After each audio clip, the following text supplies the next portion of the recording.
Friends, म आज फेरि इन्द्रेणी वाटरफल्समा दाजु आउने भनेर उहाँलाई लिएर आउँदै थिएँ। तर अब बर्खाको टाइम छ, इन्द्रेणी वाटरफल्सको चाहिँ बाटो निकै बिग्रेको रहेछ। आज आउँदा त जनसार दुई जग्गा अलमोस्ट बाटो क्लोजै थियो, र पनि हामी बाई फुट जाँदैछौँ। जान चाहिँ अहिलेको अब रिसेन्ट के कसो रहेछ म तपाईँलाई बाटो पनि अपडेटहरू दिनेछु।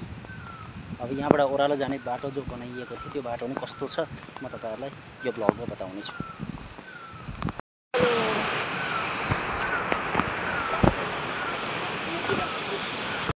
बाटो पनि यहाँ तल एन्डमा पुग्दाखेरि चाहिँ निकै अप्ठ्यारो। अब हामी लोकल मान्छेलाई नै पनि निकै साह्रो पर्न थालिसकेको छ, किनकि बर्खाले गर्दा बर्खाको पानीले गर्दा एकदमै बाटो बिगारेको रहेछ।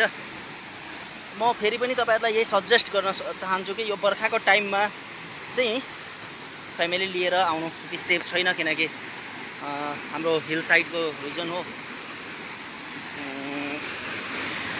माटोहरू कुनै पनि टाइम स्लिप हुनसक्छ है।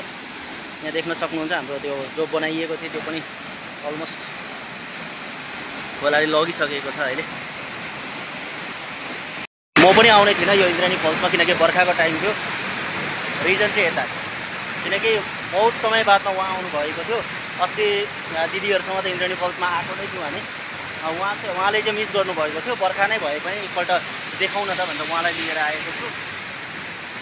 यो देख्न सक्नुहुन्छ अहिले इन्द्रेणी वाटरफलको यहाँ मेरो क्यामेरा नै भिज्दैछ एकदम। यो अहिले त त्यस्तो पानी बढेको छैन, र पनि एकदमै हावाले गर्दाखेरि एकदम क्यामेरा नै भिज्दैछ। एक दुई दिनमा जस्तो वाटर लेभल बढ्छ त्यस्तै नै यहाँ आउनु एकदमै रिस्क हुन्छ।